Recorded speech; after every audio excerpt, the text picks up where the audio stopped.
नमस्कार, news network India में आप सभी का स्वागत है। मैं हूं आपके साथ शिखा।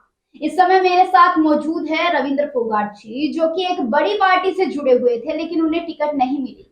लेकिन हजारों की तादाद में लोग उनके पास पहुंचे और उन्हें निर्दलीय प्रत्याशी के रूप में चुनाव में उतारा है। तो आइए जानते हैं उनसे कि किन किन मुद्दों पर वो चुनाव लड़ेंगे।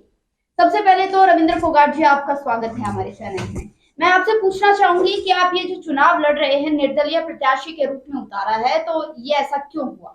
मैं चुनाव लड़ नहीं रहा। मुझे जिस पार्टी के लिए मैं काम करता रहा था उसके कार्यकर्ताओं द्वारा लड़वाया जा रहा है। हम्म।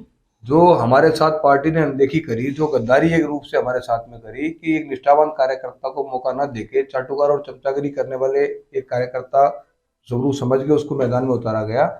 तो ऐसे लोगों के विरोध में कार्यकर्ताओं के मन में एक विरोध उत्पन्न हुआ, उन लोगों के मन में ठेस पहुंची। तो वो लोग हजारों की संख्या में इकट्ठे एकत्रित होकर हमारे कार्यालय पे आए। तो उन्होंने निवेदन किया कि भैया, आपने काम किया है, आपका हक बनता था, लेकिन पार्टी ने आपको आपका हक नहीं दिया। तो आप अपने मन में वो संकोच रख लें। असली पार्टी के कार्यकर्ता हम हैं और हम चाहते हैं कि आप हमारे क्षेत्र की अगुवाई करें। तो उन लोगों के कहने अनुसार मैं चुनाव मैदान में आया। उन लोगों के आशीर्वाद से आज मैं निर्दलीय प्रत्याशी के रूप में बापरोला वार्ड से चुनाव लड़ रहा हूँ। तो किन किन मुद्दों को लेकर चुनाव लड़ा जाएगा? मुद्दे बहुत है हमारे यहाँ बापरोला वार्ड में एमसीडी के माध्यम से होने वाली कोई भी सुविधा, किसी भी प्रकार की सुविधा आप नहीं कह सकते कि यहाँ पे मिली है। चाहे वो सफाई के मामले में हो या लोगों के लिए पेंशन की जो समस्या होती, पेंशन का वो देखें हम लोग। और कोरोना काल के दौरान तो हमें देखने को मिला कि जो यहाँ के स्थानीय निगम पार्षद थे वो नदारद रहे क्षेत्र से। लोग तड़पते रहे, यहाँ पे ऑक्सीजन की कमी भी रही, किसी प्रकार की कोई सुविधा लोगों को नहीं मिल पाई।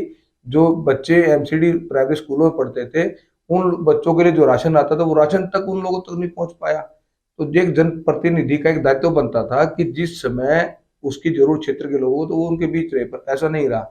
वो उन्होंने एक काम बड़ा निष्ठापूर्वक किया कि जिस जिस आदमी ने उनके कार्यकाल में घर बनाया, या तो उसे उगाई ली, जिसने उगाई नहीं दी तो अपने पद का दुरुपयोग करते हुए बुलडोजर उनके घर पे चलवाने का काम किया। ये काम केवल उन्होंने किया। जो लूट उन्होंने मचाई है, ऐसी लूट हमने पूरी दिल्ली में कहीं नहीं देखी। तो मुद्दे तो देखिए बहुत सारे हैं, लेकिन इनमें चुनाव में सबसे बड़ा मुद्दा क्या रहने सबसे वाला है? बड़ा मुद्दा रहने वाला हमारे यहाँ सफाई का। जैसे ही आप अपरोला वार्ड में जैसे ही आप एंट्री करेंगे तो आपको एहसास हो जाएगा कि आप पता नहीं कौन सी दिल्ली में आ गए हैं। जितना कूड़ा पूरी दिल्ली के वार्डों में होगा, इतना इकलौता बापरोला वार्ड में आपको कूड़ा नजर आएगा। एंट्रेंस ही कूड़े से होती है। और हमारे पूरे बापरोला वार्ड में एक भी नाली ऐसी नहीं है जिसकी निकासी है जो साफ हो। आज तक 5 साल के कार्यकाल के दौरान एक बार भी स्थानीय निगम पार्षद जो थी यहाँ से, उन्होंने कभी कोई न मच्छरों के लिए स्प्रे करवाया, न कभी क्षेत्र में धुआं करवाया। और यहाँ पे आज लोग जिस समस्या से जूझ रहे हैं वो प्रमुखतः सबसे बड़ी गंदगी को लेके है।